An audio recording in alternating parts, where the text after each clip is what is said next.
Stephanie, welcome. Well, hello there, Erica. I'm so thrilled to be here. Even though May is Melanoma Awareness Month, I love that you give a platform around skin health and protecting your skin all year long. So while yes, May is Melanoma Awareness Month, we know at the Melanoma Research Alliance that every day is Skin Health and Melanoma Awareness Month. Every day, 365 days a Mhm. year. Absolutely correct. We love that and we preach that to anyone who will listen. So before we lead in and really talk about some of these fantastic topics we have queued up, I do want to give an introduction and brief background on you so that the audience can get to know you a little bit better. So Stephanie Kauffman is the President and Chief Operating Officer for the Melanoma Research Alliance, MRA, the largest private nonprofit funder of melanoma research in the entire world. Since May of 2022, she's had a laser sharp focus on funding game changing research to accelerate prevention, early detection technologies, and treatments for melanoma. Prior to joining the MRA, Stephanie held positions at Universal Studios, building multi-billion-dollar programs and brand partnerships, no big deal, as the Chief Communications and Partnerships Officer for the Breast Cancer Research Foundation and the Global Head of Strategic Partnerships for Americares. Now, Stephanie, I know that is so much there, which is Yeah. amazing. But let's talk a little bit more about life-changing work that you do. Oh, that's great. I'm so fortunate that I will now have marked a little over 2 years with the Melanoma Research Alliance.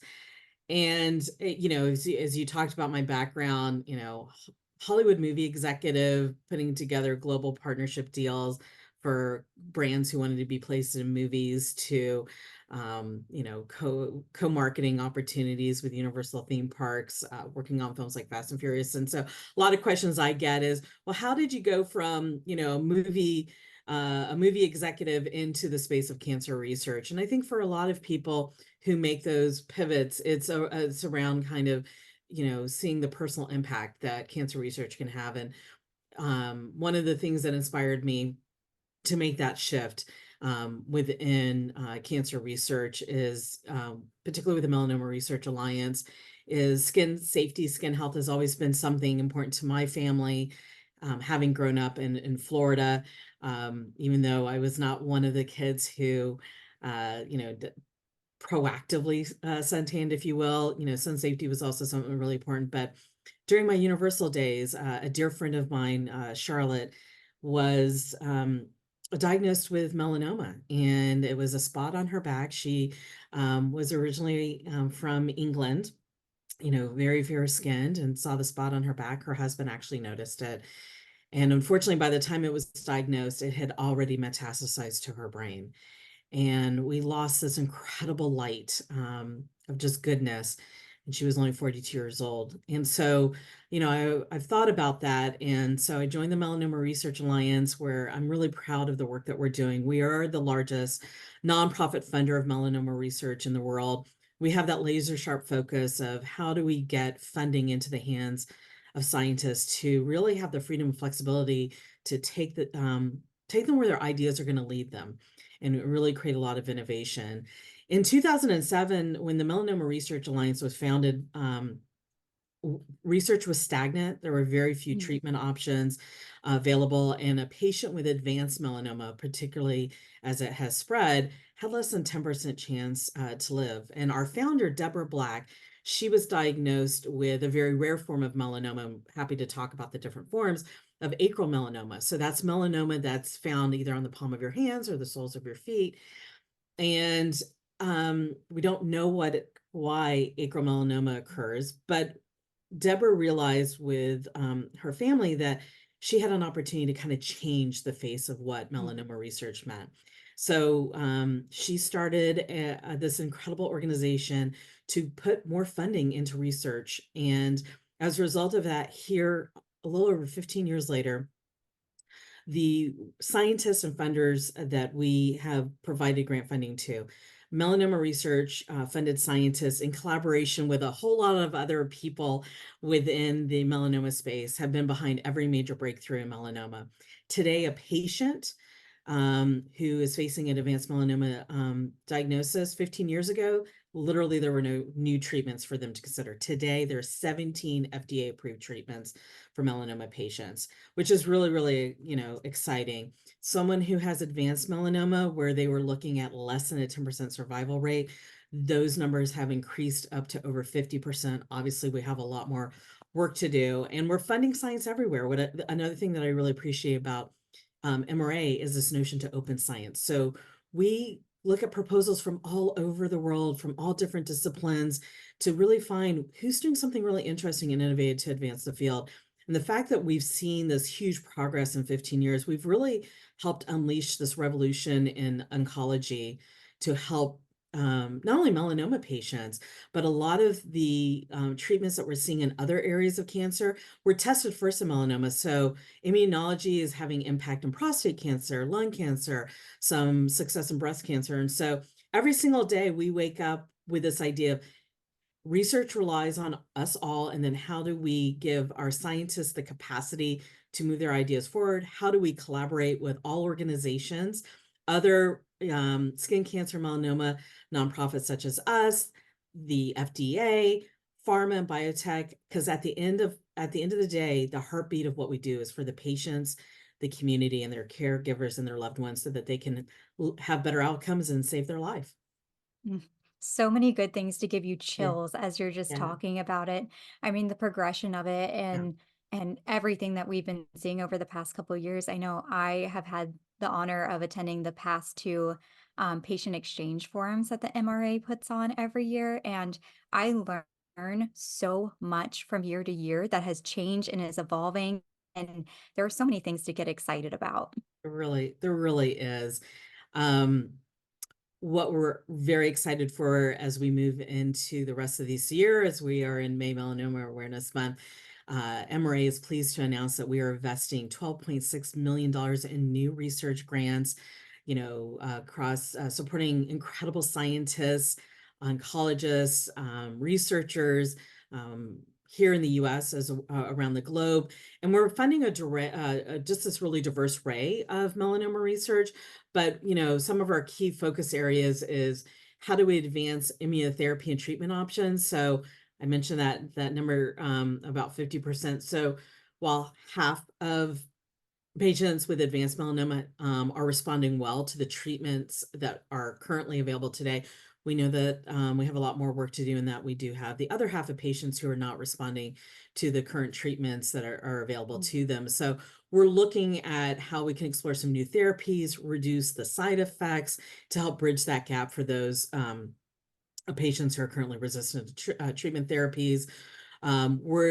Again trying to really unravel the complexities around rare melanomas, so acral melanoma, as I mentioned, on the which is not a result of cumulative sun damage, so found on the palm of your hands, under your fingernails, soles of your feet. Mucosal melanoma, which is the moist, wet tissue areas of your body, so your nasal passage, your gastrointestinal tract, uveal melanoma, which is melanoma of the eye, and then pediatric melanoma. So we are the largest funder of that type of research in the world, and we're just trying to understand what are the molecular differences between those melanomas and what is known as cutaneous or skin melanomas. We also do know that those particular melanomas are proportionally more common in people with darker skin tones. So in the case of particularly acral melanoma, we see a proportional commonality within the African American community, as an example. We're really also, and we'll talk more about this, I think, is early detection technologies. A huge issue that a lot of people do not realize is that there is a huge, significant shortage of dermatologists here in the US. 40% of the US live in what is known as dermatology deserts, which means that it will take you several hours to actually go see a dermatologist. And by the way, if you're able to get an appointment, it may be 4 or 5 months from now. Yeah. And so if you have a suspicious lesion, 4 or 5 months can be a huge difference in terms of what type of staging your melanoma Mhm. is at. And so one of the things that we're looking and supporting the research, and have been doing it for a number of years before ChatGPT entered anybody's lexicon, is how do we harness the power of artificial intelligence and machine learning? One, for consumers to finally have an app with that they can use their smartphones to, take a picture of, a concerning lesion, be able to send it off so a pathologist could look at it immediately and say, yeah, that's really suspicious. Let's figure out a way to get you into a derm. But also, no, you know what? That actually is not. You're good to go. How do we help primary care providers be able to maybe triage some of those and streamline the referral process to a dermatologist?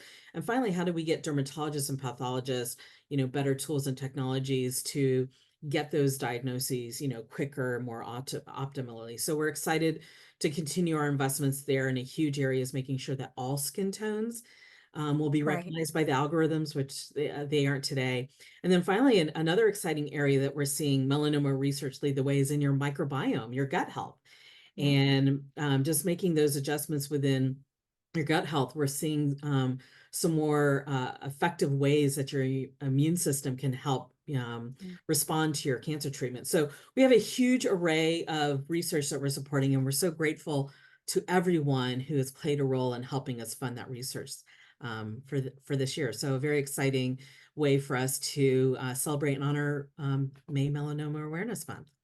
It is. It's the perfect way to get excited about opportunities and continue growth and expansion in the field. So I know the MRA does a really good job talking about, some of the top concerns that you all are seeing. So I want to dive a bit into that. So what are some of the top concerns you all are seeing? And let's specifically talk about Gen Z. Yeah. No, absolutely. I think one of so for all the advances that we're having within melanoma research and skin cancer research at large, right? So we're helping people with better outcomes. But the reality is 100,000 people will be diagnosed with melanoma this year. It's a deadly disease. And so I think first and foremost is just, this idea that people will just, oh, it's just skin cancer. What is melanoma? And the fact is, it's a deadly disease. A person every hour of every day, unfortunately, dies from this disease. That all being said, we want to make sure the research is there for everyone who needs it and that no patient is left behind. A big issue that we are seeing is, most cutaneous melanoma, so again, melanoma in the skin, we're not necessarily talking about the rare melanomas, tends to be a disease of someone older, 50s or 60s. I think the median age is 63, and it's cumulative sun exposure and sun damage. A very alarming trend that we're seeing is melanoma diagnoses in younger populations, and Mm. particularly young women. The number Yeah. one cancer being diagnosed in young women ages 25 to 29 is melanoma. And when I share that with people that I have the good fortune of talking to, like you and other audiences, they're stunned by that. They Mhm. think it's something else. And there's a couple of different hypotheses of maybe what's happening there. One, it could be we're seeing these huge trends, right, of young women like as early as age 9 that are really interested in skincare in a way that today did not look the same as when I was growing up, right? I want to do the 20 steps and doing the shopping at a Sephora or an Ulta Beauty. And so there's one theory that there's a lot more attention being paid to your skin. And Mm. so people, if they're seeing something new, that maybe the benefit of these advanced screenings is helping uncover melanoma in a much sooner state. Right. Then there's also the flip side that we're seeing this, resurrection of tanning beds being kind of a part of a dialogue, or at least on TikTok. We're seeing a lot of misinformation around sunscreen and SPF safety and what is can protect your skin. By the way, it is not coconut oil at all. No. And so I think one of the things that we really want to try to work with is if you're really interested in your skin health, and if you're in any capacity, whether you're a Gen Z, millennial, an alpha, as alpha, the case of it is, it doesn't matter if you're doing your 16 steps of skincare routine. If you are intentionally burning and tanning it, that's a sign of aging. A tan basically says that your skin is in distress. Your Mhm. skin is in distress and it is hurting. That is what a tan means.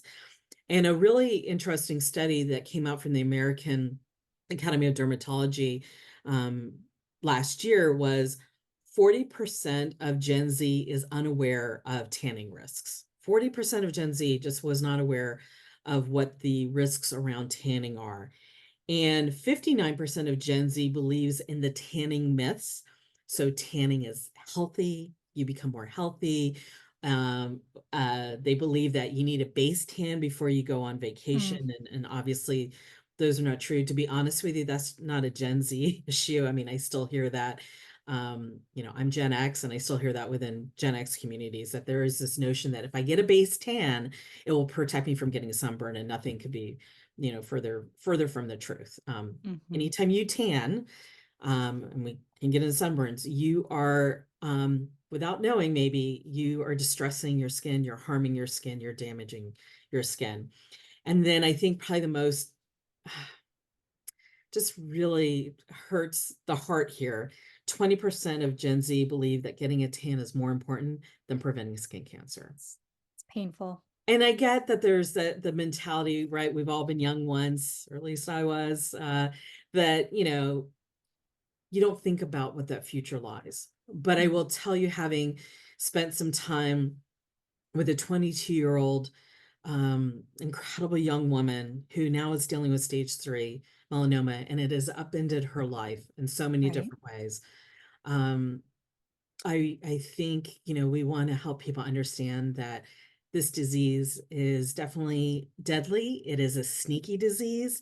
What a lot of people don't realize is, particularly as you get in advanced state, that melanoma travels really fast outside of its primary tumor location. So 60% of all patients with kind of that advanced melanoma, so stage 2, stage 3, it goes directly to the brain. And that's an area that we're looking at is the metastasis of the disease to the brain. It happens in lung cancer and breast cancer, melanoma. Those are the top 3 cancers. So it's really helping, I think younger populations, like if you love your skin health, a great way to have that skin health and to have that glassy skin, stay out of the tanning bed and put some sunscreen on. And the products that you're using to create that moment are going to work so much better for you Mhm. otherwise. So very, very passionate about this point and just helping, younger populations understand that it's not a healthy tan. It's actually a pathway to cancer if you keep thinking about it that way. Mhm. I know in our pre-interview conversation, you shared that statistic of 20% said that they Yeah. it was worth the risk, that they didn't really care, and that for me just blew my mind because even now, I mean, I know this was a thing when I was in college, you Yeah. had to sign a paper that says if you get skin cancer and die, you can't sue the apartment complex for providing it. So we know it's Wow. there. You Whether or not you read it or not, you kinda subconsciously know it's there, and that is I mean, that is just mind-boggling to me. I cannot wrap my head around that, at all. Listen, I think it's also, you know, your people are going on vacations, with their friends, family members. It really does become a part of a discussion point in terms of, I've certainly within my own friend groups, like, oh, I have to wear my, I've got my winter foundation on because my skin's not as tan. So unfortunately it's just this part of, a conversation piece around what that looks like, the healthy glow. Um and it's a part of, still a part of, media and entertainment to an extent. I remember great movie Barbie that came out, and there was this photo spread. I want to say it was in Vogue, and had Margot Robbie, in her, vintage the Barbie, bathing suit, the black and white one, and then she's holding up the, the metal refractor of tanning. It was this moment of all these Barbie moments, and I was thinking, hi, Vogue photo editor, probably not the right, photo to do that. So unfortunately, that narrative around tanning and the healthy glow has been a part of kind of this lexicon and kind of cultural pop moments that hopefully we can start shifting that, particularly as more younger audiences are becoming more aware of skin health, how to take care of your skin, having access to a lot more products.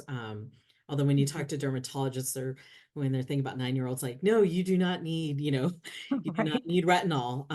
So I think right. there's still a lot of work to do, but it's also shifting a huge consumer behavior that a lot of people are not prepared to do. And I think unfortunately what happens is I think that there's this idea of like, oh, it's skin cancer, they'll just cut it out, Mhm, I'll move on. And in the case of melanoma, maybe if it's caught early, that will be the case. But the reality is, if you have more than one melanoma that's diagnosed, chances are it may recur. It may recur more than once.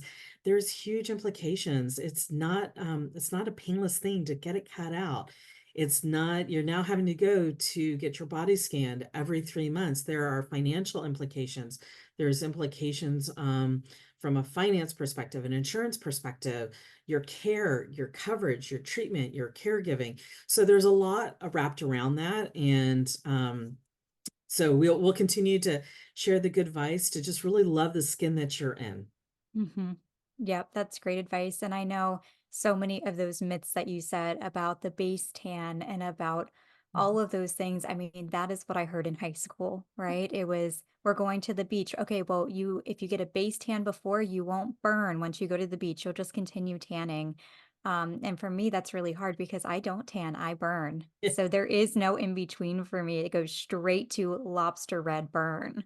Well, the same, for me, like I said, I grew up in Florida. I grew up in the Orlando area, but the beaches weren't that far away. And so while I was definitely not someone who like laid out and did the baby oil and all of the things, putting the aluminum wrap on your lounge chair, all of that, I was still out. I was very active in sports and all of those things that you don't necessarily think about. But the reality is, for those who don't tan, but they go directly to sunburn, 5 sunburns in your life absolutely doubles your risk for melanoma.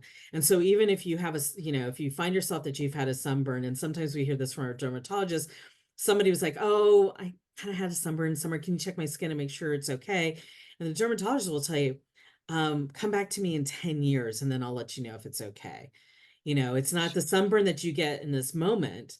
Mhm, It basically will show up in form of a skin cancer, or, melanoma, 5 to 6 years from now. So, unfortunately, the things that we did in our childhood, that those are when, we may see it, later in life, which is why everybody should just be really vigilant about doing a skin check every month. Make sure that if there's a suspicious spot looking like a little ugly duckling, or if it's evolving, growing, to get in and see that dermatologist. So, because the sooner they can diagnose it, the more treatment options and the mhm, survivorship rates exponentially increase, mhm.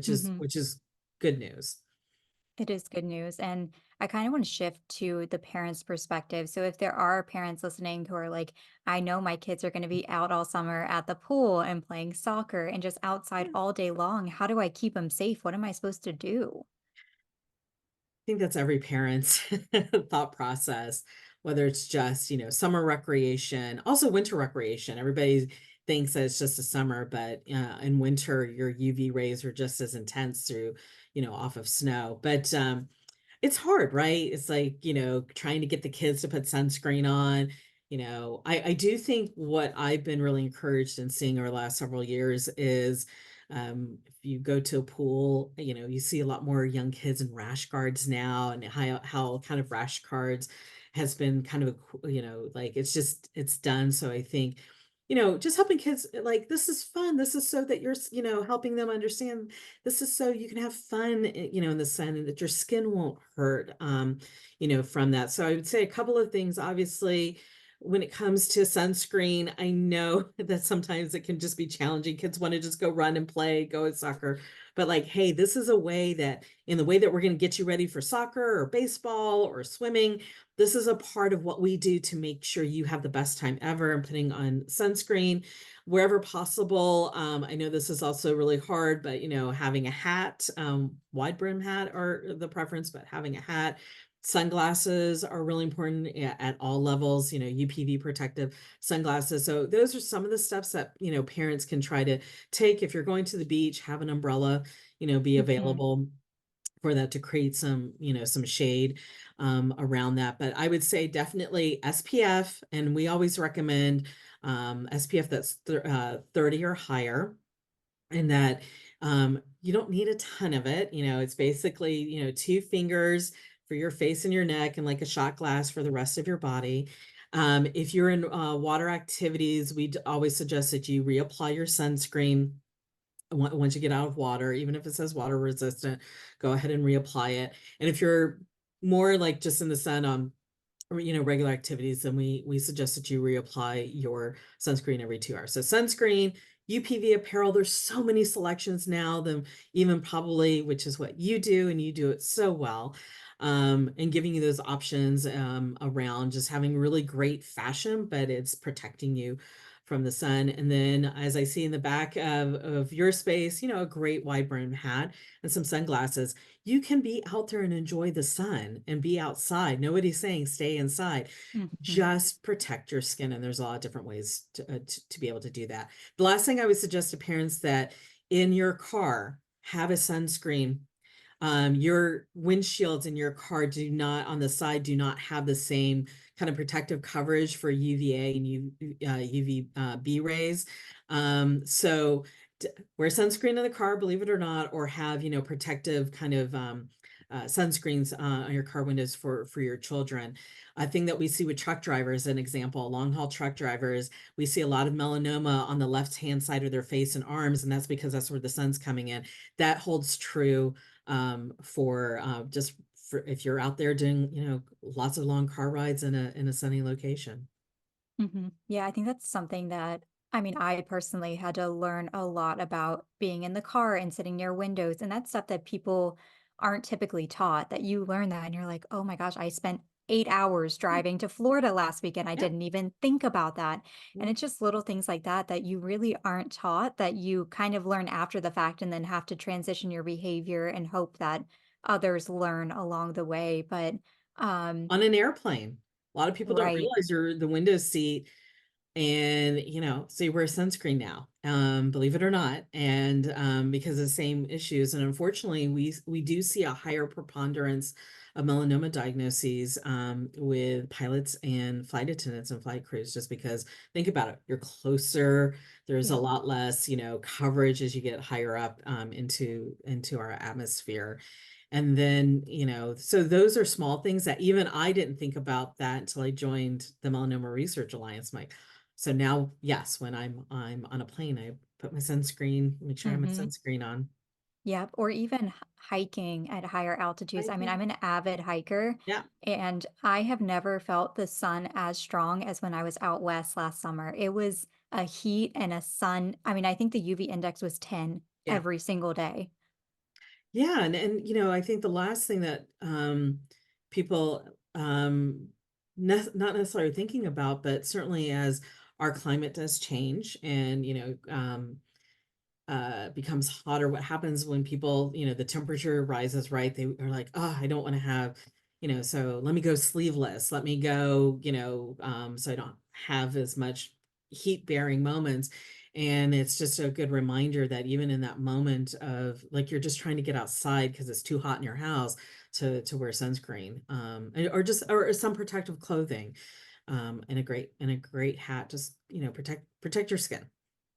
I think a good rule of thumb too is that if you're too hot out in the sun, that probably means you should be sitting in the shade and not in the sun. 100%. One of the things that we always recommend is find shade from 10 to 4, or ideally 10 to 2. And, wherever possible, again, I like going to the beach. First thing I do is I get a huge umbrella so that Mhm. we have shade and have sunscreen, and all of those kind of moments help to protect, so you can enjoy that. But yeah, find the shade wherever you are. I think it's also a big challenge in a lot of other settings. I lived in Los Angeles for a number of years, back in my movie studio days, and a big issue was just kind of the shade deserts that exist for people who, are waiting for a bus to come with public transportation. That there were not a lot of trees, and then, so I think a lot of communities are trying to find natural ways to create shade moments that currently don't exist today. That's so important. I mean, we were even talking about, at Coachella, it is one of those giant deserts that doesn't have shade, and there weren't a lot of shade opportunities there. No, not a lot of shade. I remember. No, and it's funny when you're trying to find shade. I was thinking about this yesterday in advance of our getting together today. So I remember I was on a shoot for Fast and Furious 5, which the shoot was happening in Puerto Rico. And we're standing outside. And I was pretty good. I did have a hat on. I had like linen and trying to stay cool and some sunscreen. But it was so hot and so sun that I think there's a picture of six of us huddling around like this palm tree because we just wanted to have shade because it was Mhm. just so hot and the sun was just, so intense during that shooting moment of, big cars flying by within that space. So yeah, I'm in Coachella.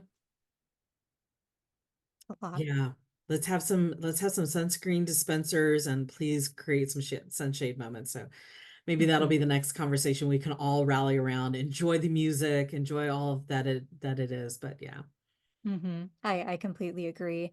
And I have to go back to tanning beds because we have to talk about Kim we do. Kardashian and the tanning bed and her sister, Khloe Kardashian. I mean, Stephanie, what do you make of all this? So I'm gonna take a page from Taylor Swift's latest song, Fortnite. I love you, it's ruining my life. That's how Okay. I feel about tanning beds, and that's how everybody else should feel about tanning beds. I'm we should not be trying to normalize tanning beds at all. And while I know that there was some discussion around it, maybe a tanning bed works for other kind of skin diseases, of which, by the way, a lot of dermatologists and scientists came out and said not necessarily the treatment protocol, around psoriasis. Tanning beds, don't do them, don't normalize them. You know, 400,000 skin cancer cases will be attributable to tanning beds. Of that, about 6,200 melanomas will be attributed to tanning bed use. So more people will develop skin cancer from a tanning bed than will get lung cancer from smoking. Think about Holy that, smokes. right? Think about that in terms of what a tanning bed will mean. And so I think obviously in that moment it was very surprising. Her sister, Kim Kardashian's sister, Khloe Kardashian, is now a two-time melanoma. We like to use the word thriver because surviving means many different things to many different people. So everybody's thriving in any way that they can at any given moment. Mhm. And for those who watch, the show, this was not a small little surgery. She had a pretty significant surgery on her face, and so Chloe, I think, has been very upfront in sharing, just it is a deadly disease and didn't really, have an understanding of what all of that meant. So Mhm. yes, I think all of us were really surprised by, of course I have a tanning bed in my office. No, no, you should never have that. Should never be on anybody's Pinterest board. That should not be the new office aesthetic, the home aesthetic. Do not normalize tanning beds. It has absolutely been linked to skin cancer, melanomas, and really difficult treatments. And also the irony is, she's launched a skincare program, so that's Yes. great. You've launched this whole skincare line. It's not going to do anything for your customers if they are literally killing their skin with tanning beds. And so not only that, it's just tanning beds. Let's take the conversation away from melanoma for just a second. It ages you. Right. The reality is, all of this ages you. So there's only, if you really want that healthy skin, that skin that looks amazing, that doesn't necessarily, age you, from a vanity perspective, stay out of tanning beds, but more importantly, from a health and saving your life perspective, um, you don't need to go to a tanning bed, and we certainly don't need it, normalized through a TikTok video. I completely agree, and the irony also was not lost on me that she owns a skincare brand to help you stay youthful and young, and yet is using a tanning bed. I'm like, "This doesn't quite add up." So the irony on that one was definitely not lost on me. I think for a lot of people, and look, I applaud, Allure magazine who came out and said, "Let's not try to normalize this." I applaud everyone who really came out and forced to say, um, this is, this is not the skin health behavior that we should be emulating, and especially since you as a family member have been impacted by the disease. Your sister, your beloved sister, has now had to face not one but two um issues, diagnoses with melanoma, in which she's had to have surgeries, and we hope that she will continue to be fine. But if you look at, someone else kind of within their universe, Teddy Mellencamp, who's been so incredibly amazing in terms of sharing her voice and being very authentic and raw about what she's going through. Um, you see kind of the impact that the melanoma diagnosis is not only having on her, but what it means. You have small children, and Right. what those meanings will be. So again, we cannot say it enough. Tanning beds, don't do it. Just don't do it. If you say that you love your skin and you Mhm. want to honor your skin, do not do it, because otherwise you are mistreating your skin by using it. So I can't say that passionately enough. You and I definitely share that, but I will tell you, the entire community certainly, is passionate about this as well. Yep, I can rant about tanning beds all day long, but I think the audience has heard enough of that from They me. have, they have. Um, all right. So for listeners, as we kind of wrapped Yeah. up, if they want to get involved in the MRA and they want to get involved in advocacy or they need resources and support, how can they get involved? We love everybody who wants to get involved, because every person has a role to play within our mission, which is to end death and suffering from melanoma. So you can go to our website. We have an incredible amount of resources to help you understand what is melanoma, treatment options, what are the different stages of melanoma, and you can visit us at curemelanoma.org. That's CURE, melanoma.org. If you are a melanoma patient, we actually have an amazing community called the Melanoma Patient Exchange. It's an online community where people can have these really wonderfully deep conversations around their diagnosis with others who are going through the same experience. And we have almost 10,000 members of that exchange.